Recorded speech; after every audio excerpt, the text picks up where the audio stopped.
Basic Appraisal Principles, page 490. Figure 17.7. Fannie Mae 1004 URAR sales, page 2. The sales section shows above grade, room count, gross living area, basement and finished rooms below grade, functional utility, total bedrooms, baths,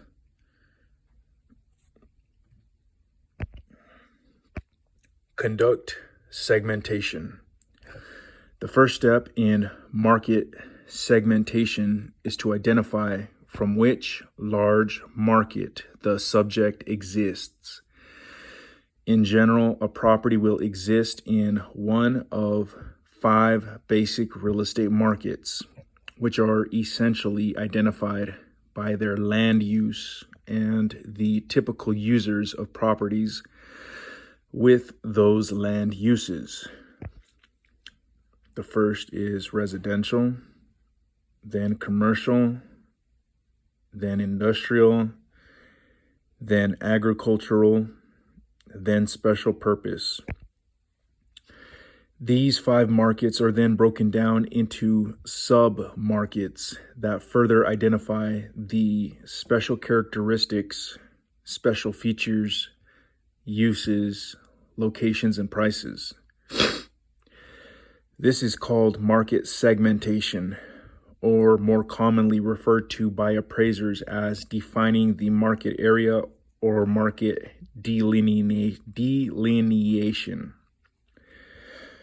A property might be part of the residential market, but that is too large a market with too many variables from which to conduct the market analysis. The market needs to be segmented.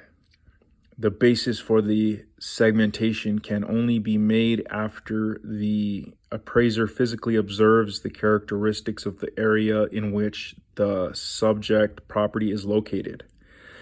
The appraiser should drive the area, neighborhood, or district, and note types of architecture, land and building uses, maintenance and upkeep, structures or landforms that might be indicative of area boundaries, mountains, railroads, rivers, etc., lot sizes, types of available transportation, or any other characteristics that might help in identifying market area boundaries. Identify market participants. Typically, when we think of real estate participants, we tend to think of a buyer, a seller, and a real estate agent. However, there are other participants in the real estate market of whom the appraiser should be familiar. Owners-users. These participants purchase property with the intention of using it for their own purposes. For example, they might buy a house to live in or a commercial property to use for their business. Owners. These participants purchase property strictly as investors with no personal use plans for the property. The land or property is likely rented or leased out to a tenant. Renters.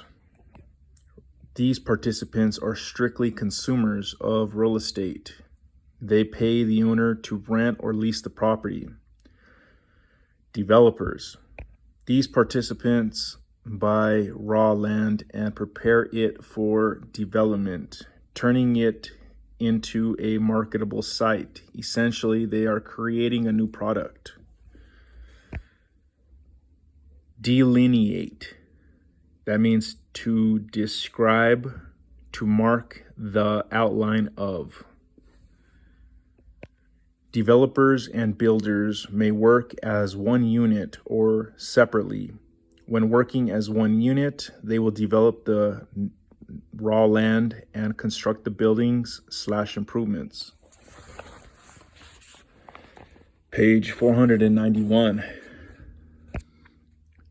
to sell, bringing a new product to the market. Before the developer prepared the raw land, this real estate did not exist and was not a factor in the market. Builders. These participants in the market buy the site from the developer to construct new real estate. Renovators. These participants buy existing buildings, renovate them to bring them into a marketable condition, and then sell them. Facilitators. This is a participant who is involved in the transaction between the buyer and the seller. Real estate agent, bank, appraiser, lawyer, inspector, and so on. These actions of these participants will influence the real estate market by the decisions they make. For example, the areas in which developers choose to build and not to build will both be influenced by what kind of developments are built or not built. This can affect employment, property taxes, real estate values, and more. Some influences will be positive and some will be negative. Identify market factors and demographics. The appraiser is tasked with this challenge